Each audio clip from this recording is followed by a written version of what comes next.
Hello dear student, welcome my YouTube channel Kapardi knowledge class. तो आज मैं आपके लिए लेके आई हूँ नागरिक शास्त्र का जो है बहुत ही इंटरेस्टिंग टॉपिक है।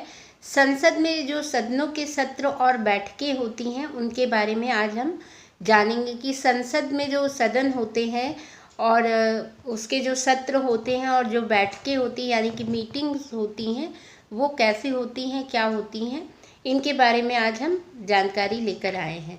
तो संसद के ये आप सभी जानते होंगे कि संसद के दो सदन हैं, राज्यसभा और लोकसभा। इनमें से राज्यसभा स्थायी सदन है, राज्यसभा जो होती है परमानेंट होती है, स्थायी सदन होता है जिसके 1/3 सदस्य प्रत्येक 2 वर्ष की अवधि के पश्चात सेवानिवृत्त हो जाते हैं, यानी कि रिटायरमेंट हो जाता है उनका। तो यहाँ पे जैसे क्वेश्चन आता है संसद के कितने सदन होते हैं, तो 2 सदन होते हैं। कौन कौन से होते हैं? राज्यसभा और लोकसभा। और कौन सा जो संसद का सदन है वो स्थायी रूप से रहता है, तो राज्यसभा स्थायी सदन है जिसके 1/3 जो है सदस्य प्रत्येक 2 वर्ष में के बाद में अवधि के पश्चात में क्या होते हैं, सेवानिवृत्ति यानी कि रिटायरमेंट होते रहते हैं उनका, और उनके स्थान पर नए सदस्य को निर्वाचित किया जाता है। लोकसभा प्रत्येक आम चुनाव के बाद निर्वाचन आयोग द्वारा अधिसूचना जारी किए जाने पर गठित होती है। लोकसभा कैसे गठित होती है? लोकसभा प्रत्येक जो आम चुनाव होते हैं उसके बाद निर्वाचन जो आयोग होता है उसके द्वारा अधिसूचना जारी किए जाने पर गठित होते हैं।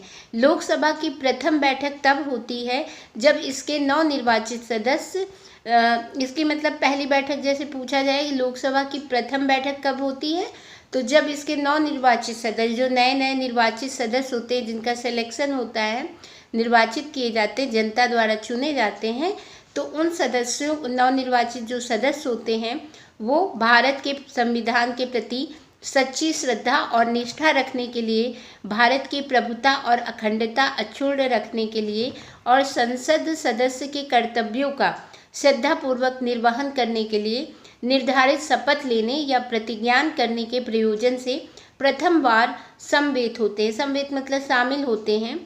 तो तब उनकी प्रथम बैठक होती है लोकसभा की। संसद के प्रत्येक सदस्य के लिए यह आवश्यक है कि वह अपना स्थान ग्रहण करने से पहले, संसद के जितने भी सदस्य होते हैं उनको अपना स्थान ग्रहण करने से पहले उक्त शपथ लेना होता है, प्रतिज्ञान करना होता है। जब तक वह शपथ लेने या प्रतिज्ञान करने के पश्चात ही बाद में ही सदन में अपना स्थान ग्रहण नहीं कर लेते, तब तक संसद सदस्य के रूप में निर्वाचित कोई व्यक्ति उन उन्मुक्तियों तथा विशेषाधिकारों का अधिकारी नहीं होता जो सदस्यों के लिए उपलब्ध होते हैं।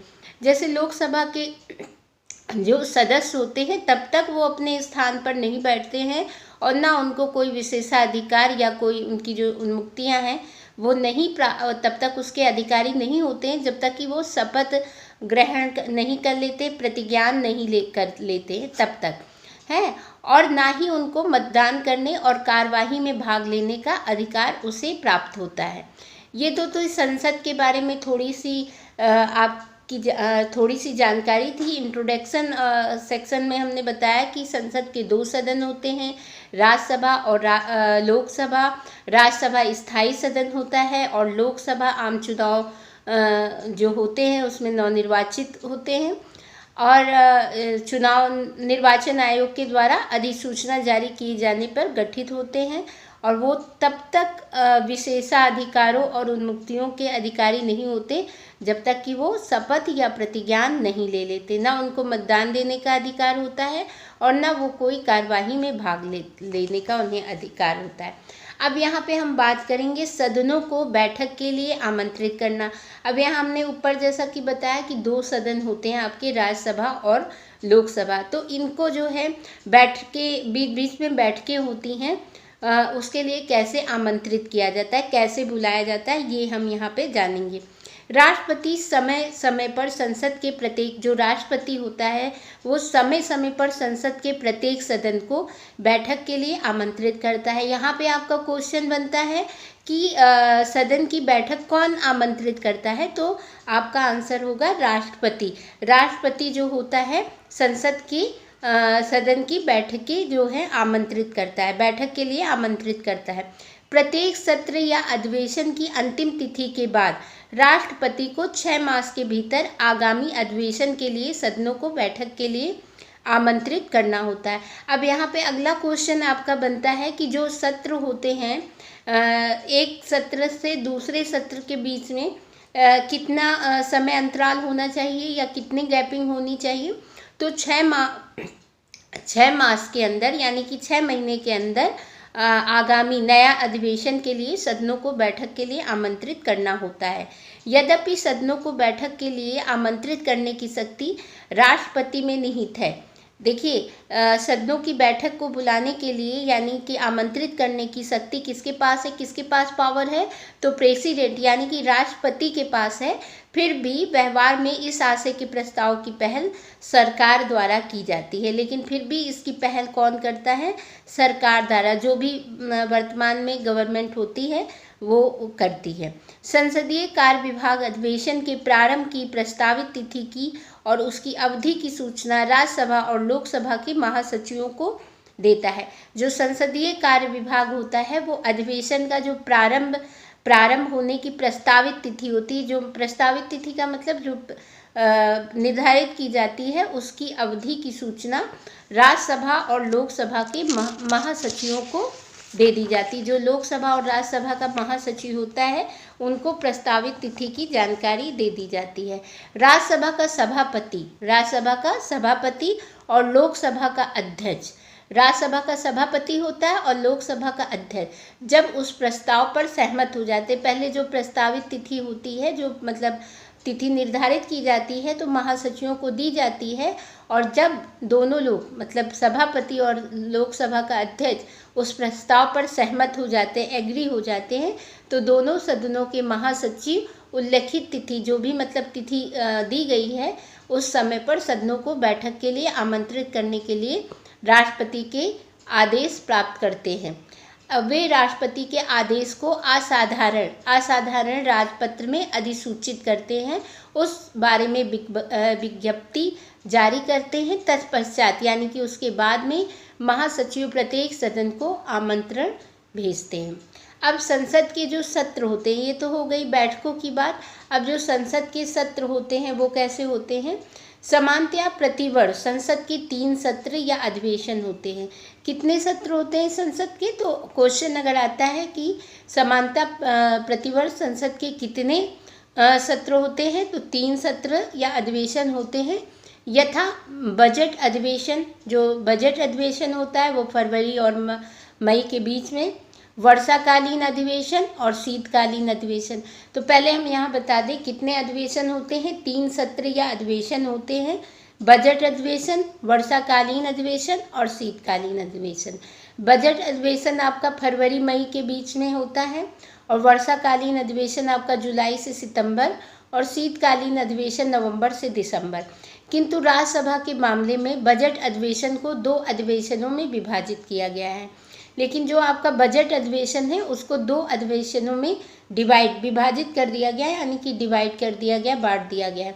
इन 2 अधिवेशनों के बीच, दोनों जो अधिवेशन होते हैं उनके बीच 3 से 4 सप्ताह का अवकाश होता है। इस प्रकार राज्यसभा के 1 वर्ष में 4 अधिवेशन होते हैं। वैसे तो आपके 3 अधिवेशन होते हैं, लेकिन राज्यसभा के कितने अधिवेशन होते हैं, 4 अधिवेशन होते हैं। अब हम जानते हैं जो अस्थायी अध्यक्ष बनाए जाते हैं वो क्यों बनाए जाते हैं, कैसे चुने जाते हैं। तो अस्थायी अध्यक्ष यानी कि प्रोटेम कैसे होता है। आम चुनाव के पश्चात जब आम चुनाव हो जाते हैं उसके बाद में जब लोकसभा पहली बार बैठक के लिए आमंत्रित होती, मतलब जो नवनिर्वाचित सदस्य होते हैं तो पहली बार जब आमंत्रित किए जाते हैं बैठक के लिए, तो राष्ट्रपति लोकसभा के किसी सदस्य को, लोकसभा का कोई भी सदस्य है उसको अस्थायी अध्यक्ष नियुक्त कर देते हैं। अस्थायी अध्यक्ष मतलब जो कि परमानेंट नहीं होता है, तो उसको नियुक्त कर देते हैं। और ये क्यों करते हैं, इसलिए करते हैं समानतया वो लोग जो वरिष्ठतम सदस्य होता है, जो मतलब बड़ा सदस्य होता है, इस हेतु चुना जाता है। उन्हीं लोकसभा में से एक अस्थायी अध्यक्ष चुना जाता है। अस्थायी अध्यक्ष सदन की अध्यक्षता करता है। जो अस्थाई होता है वो अध्यक्ष क्या करता है, सदन की अध्यक्षता करता है, जिससे कि नए सदस्य शपथ आदि ले सकें और अपना अध्यक्ष चुन सकें।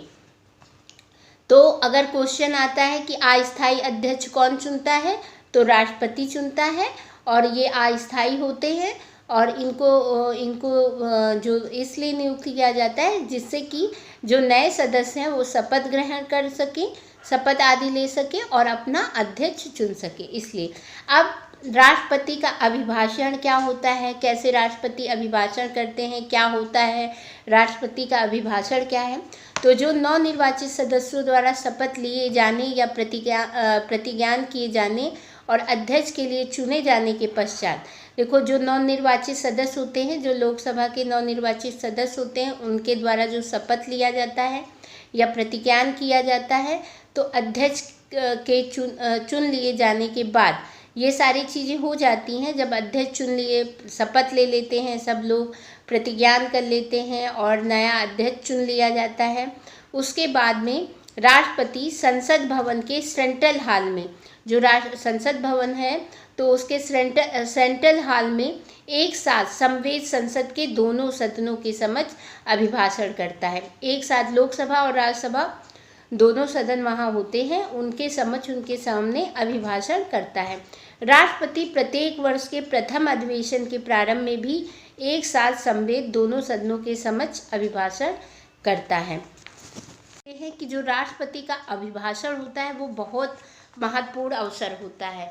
जो जब राष्ट्रपति अभिभाषण करते हैं तो वो जो अवसर है, वो दिन है, वो बहुत महत्वपूर्ण होता है, जो राज्याध्यक्ष की गरिमा के अनुकूल बड़ा भव्य होता है, बहुत भव्य इसको किया जाता है। राष्ट्रपति राजकीय बग्घी अथवा कार में संसद भवन पहुंचते हैं, जहां द्वार पर राज्यसभा के सभापति, लोकसभा के अध्यक्ष, संसदीय कार्य मंत्री और दोनों सदनों के महासचिव उनका स्वागत करते हैं। उसके बाद उन्हें समारोहपूर्ण जुलूस में लाल कालीन से सुसज्जित मतलब सजी हुई मार्ग यानी कि रास्ते द्वारा ऊंचे गुंबद वाले संसद भवन के सेंट्रल हॉल में ले जाया जाता है। राष्ट्रगान के पश्चात राष्ट्रगान होता है, फिर उसके बाद राष्ट्रपति अभिभाषण जो है अपना करते हैं, अभिभाषण करते हैं। कुछ पिक्चर्स जो हैं इसके वो हम आपको बाद में लास्ट में दिखा देंगे कि कैसे संसद भवन होता है, क्या होता है। अब तो नया बन रहा है। अभिभाषण, राष्ट्रपति फिर अभिभाषण पढ़ते हैं। उस अभिभाषण में ऐसी नीतियों एवं कार्यक्रमों का विवरण होता है जिन्हें आगामी वर्ष में मतलब आने वाले वर्ष में कार्यरूप देने का सरकार का विचार हो। साथ ही पहले वर्ष की उसकी गतिविधियों और सफलताओं की समीक्षा भी दी जाती है। देखिए, अभिभाषण जो होता है उसमें राष्ट्रपति क्या कहते हैं, जो नीतियां हैं, जो कार्यक्रम हैं, उनके बारे में विवरण होता है। विवरण मतलब बताया जाता है, और जिन्हें आगामी वर्ष में, आने वाले वर्ष में कार्य रूप देने का मतलब इनको करने का सरकार का विचार होता है। और साथ ही जो पहले वर्ष जो मतलब उसकी गतिविधियां हैं और जो सफलताएं हैं उसकी समीक्षा की जाती है। वह अभिभाषण चूंकि सरकार की नीति का विवरण होता है, अतः वह सरकार द्वारा तैयार किया जाता है। अब जो अभिभाषण होता है वो किसके द्वारा तैयार किया जाता है, तो सरकार द्वारा तैयार किया जाता है। अब राष्ट्रपति के अभिभाषण के आधा घंटा पश्चात मतलब आधा घंटा के बाद दोनों सदन अपने अपने चैम्बर में समवेत होते हैं, मतलब शामिल होते हैं, जहां राष्ट्रपति के अभिभाषण की प्रतियां मतलब कॉपियां सदन के महासचिव द्वारा सभा पटल पर रखी जाती हैं। प्रत्येक सदन में किसी एक सदस्य द्वारा प्रस्तावित और दूसरे सदस्य द्वारा समर्थित धन्यवान प्रस्ताव पर दोनों सदनों में राष्ट्रपति के अभिभाषण पर चर्चा होती है। राष्ट्रपति जो भी अभिभाषण देते हैं तो जो दोनों सदन होते हैं उनमें राष्ट्रपति के अभिभाषण पर चर्चा होती है, यानी कि डिस्कशन होता है। अभिभाषण पर चर्चा बहुत व्यापक रूप से होती, मतलब बहुत बड़े रूप में होती, यानी छोटी 5-10 मिनट में समाप्त हो गई। व्यापक मतलब बहुत बड़े रूप में होती है और प्रशासन के किसी एक या सभी पहलुओं पर प्रकाश डाला जाता है। जो भी राष्ट्रपति अभिभाषण में कहते हैं तो सभी लोग उस पर एक या सभी पहलुओं पर प्रकाश डाला जाता है। सदस्य राष्ट्रीय तथा अंतर्राष्ट्रीय सब प्रकार की समस्याओं पर बोल सकते हैं। जो सदस्य होते हैं लोकसभा और राज्यसभा के, वो नेशनल और इंटरनेशनल यानी कि राष्ट्रीय तथा अंतर्राष्ट्रीय सब प्रकार की समस्याओं पर बोल सकते हैं। धन्यवाद प्रस्ताव के संशोधनों के द्वारा, मतलब बदलाव के द्वारा, उन मामलों पर भी चर्चा हो सकती है जिनका अभिभाषण में विशेष रूप से उल्लेख ना हो। अब उन विषयों पर भी चर्चा हो सकती है जिनको राष्ट्रपति ने अभिभाषण में सम्मिलित ना किया हो, उस पर भी चर्चा के दौरान सीमा केवल यही है कि सदस्य ऐसे मामलों का उल्लेख नहीं कर सकते हैं जिनके लिए भारत सरकार प्रत्यक्ष रूप से उत्तरदायी ना हो। पर ध्यान ये भी रखना होता है कि लोग जो सदस्य हैं वो इन बातों पर, ऐसे मामलों का उल्लेख वहाँ ना करें जिसमें जो है भारत सरकार प्रत्यक्ष रूप से उत्तरदायी ना हो। और वाद विवाद के दौरान राष्ट्रपति के नाम का उल्लेख नहीं किया जा सकता। जब वाद विवाद हो रहा हो, दोनों सदन आपस में डिस्कशन कर रहे हों, तो राष्ट्रपति के नाम का उस दौरान उल्लेख नहीं किया जा सकता। बाद वाले प्रतिबंध के पीछे विचार यह है कि अभिभाषण में जो कुछ कहा जाता है और जो नीति की बात होती है उसके लिए सरकार उत्तरदायी होती है ना कि राष्ट्रपति, है ना। जो भी नीति और बात होती है अभिभाषण में, जो भी कुछ कहा जाता है उसके लिए राष्ट्रपति नहीं उत्तरदायी होता है, उसके लिए सरकार उत्तरदायी होती है। चर्चा के अंत में राष्ट्रपति के अभिभाषण पर वाद विवाद का उत्तर सामान्यतया प्रधानमंत्री द्वारा दिया जाता है। अब जो भी राष्ट्रपति अभिभाषण में कहते हैं, जो भी वाद विवाद होता है, डिस्कशन होता है, उसके बाद जो चर्चा के अंत में जो उसके उत्तर होते हैं वो समानता जनरली आपका प्राइम मिनिस्टर देता है, यानी कि प्रधानमंत्री द्वारा दिया जाता है। प्रधानमंत्री के उत्तर के पश्चात, यानी कि उसके जो भी वो प्राइम मिनिस्टर आंसर देता है, उसके बाद संशोधनों को निपटाया जाता है, जो भी बदलाव हैं उसको किए जाते हैं, और धन्यवाद का प्रस्ताव सदन के मतदान के लिए रखा जाता है। फिर क्या होता है, मतदान पड़ता है। दोनों सदस्य, कोई भी बात या नीति, कोई नियम या कोई संशोधन होता है तो ऐसे नहीं पास हो जाता है। दोनों सदन उस पर अपनी सहमति देते, वोटिंग होती है, फिर मतदान होता है, फिर उसके बाद में मतदान का प्रस्ताव रखा जाता है। प्रस्ताव पास हो जाने पर, अगर प्रस्ताव पास हो जाता है तो उसकी सूचना अध्यक्ष द्वारा एक पत्र के माध्यम से राष्ट्रपति को दे दी जाती है। अगर जो भी प्रस्ताव पारित होता है या पास हो जाता है तो उसकी इन्फॉर्मेशन अध्यक्ष जो है, लोकसभा का अध्यक्ष जो है, वो एक लेटर के माध्यम से, पत्र के माध्यम से राष्ट्रपति को देता है। तो ये था आपका आज के टॉपिक में, आज के वीडियो में हमने कौन कौन से टॉपिक कवर किए कि जो है संसद जो है, संसद सदनों के सत्र कैसे होते हैं, बैठकें कैसे होती है, राष्ट्रपति का अभिभाषण कैसे होता है, ये सारी जानकारी हमने आपको इस वीडियो के माध्यम से दी। और ये बहुत ही इन्फॉर्मेटिव आपका वीडियो है। आप कोई भी एग्ज़ाम की तैयारी कर रहे हों उसके लिए, और बहुत सारी परीक्षाएं जो आप परीक्षाएं देते हैं उसमें भी आपको ये वीडियो हेल्पफुल रहेगी। वीडियो को लास्ट तक की देखने के लिए थैंक यू। वीडियो पसंद आया हो तो लाइक कीजिए, शेयर कीजिए, और हमारे चैनल पर नए हो तो हमारे चैनल को सब्सक्राइब कीजिए। तब तक के लिए जय हिंद, जय भारत।